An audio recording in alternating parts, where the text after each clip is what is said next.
രാവിലെ തന്നെ ഒരു വിളവെടുപ്പ് കഴിഞ്ഞിട്ട് വന്നേക്കുവാണ്. ഇതെന്താന്ന് ഗസ് ചെയ്യാവോ? കണ്ടു കഴിഞ്ഞാൽ നെല്ലിക്കയുടെ വലിപ്പമൊക്കെ ഉണ്ടെങ്കിലും ഞങ്ങളുടെ പൊട്ടാറ്റോ തോട്ടത്തിലെ വിളവെടുപ്പ് നടത്തിയതായിരുന്നു. ഇവിടെ കുറച്ച് പൊട്ടാറ്റോ ഒക്കെ നടുമ്പം സത്യം പറഞ്ഞു കഴിഞ്ഞാൽ ഞങ്ങൾ വലുതായിട്ടൊന്നും പ്രതീക്ഷിച്ചിട്ടുണ്ടായിരുന്നില്ല. ജസ്റ്റ് ഒരു പച്ചപ്പെങ്കിൽ പച്ചപ്പ് അങ്ങനെ നിന്നോട്ടെ എന്ന് വിചാരിച്ചിട്ടുണ്ടായിരുന്നുള്ളൂ. ഇപ്പം എന്തായാലും സംഭവമൊക്കെ കരിഞ്ഞു തുടങ്ങിയിട്ടുണ്ട്. ഇത് എപ്പോഴാണ് വിളവെടുക്കണേന്നൊന്നും വലിയ പിടുത്തമില്ലാത്തതുകൊണ്ട് കരിഞ്ഞപ്പോഴത്തേക്ക് പതുക്കെ ചെടികളൊക്കെ ഒന്ന് മാറ്റിയിട്ട് നമ്മളിവിടെ ഒക്കെ ഒന്ന് നോണ്ടി നോക്കിയിട്ടുണ്ടായിരുന്നു. ആദ്യമായിട്ട് കിട്ടിയ രണ്ടെണ്ണം ഇച്ചിരി വലിപ്പമുള്ളതായിരുന്നു. ഇച്ചിരി വലിപ്പമുള്ളതെന്ന് ഞാൻ ഉദ്ദേശിച്ചത് ഇതാണ്.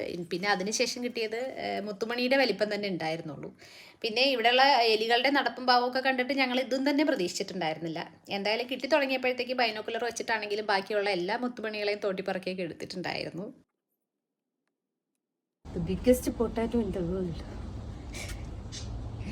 പിന്നെ ഇത്രയും കിട്ടിയത് ഊട്ടിന്ന് പറഞ്ഞിട്ട് കൊണ്ടുവന്ന സംഭവമൊക്കെ ഒന്ന് നന്നായിട്ട് കഴുകി പെറുക്കിയൊക്കെ എടുത്തു. തൊലിയൊന്നും ഇളക്കാനും മാത്രം ഉണ്ടായിരുന്നില്ല, നന്നായിട്ട് ഉരച്ചൊക്കെ ഒന്ന് കഴുകി പെറുക്കിയിട്ടാണ് എടുത്തിട്ടുണ്ടായിരുന്നത്. എന്നിട്ട് ചെറുതായിട്ടൊന്ന് കടുക് വറുത്തു. പിന്നെ കുറച്ചെന്താണ് മുളക് പൊടി, മല്ലിപ്പൊടി, മസാലപ്പൊടി ഇതൊക്കെ ഇട്ട് കൊടുത്ത് ഒന്ന് പതുക്കെ ഒരു മെഴുക്ക് പുരട്ടിയ രൂപത്തിലാക്കി എടുത്തിട്ടുണ്ട്. അങ്ങനെ ഇന്നത്തെ സംഭവം കുശാൽ.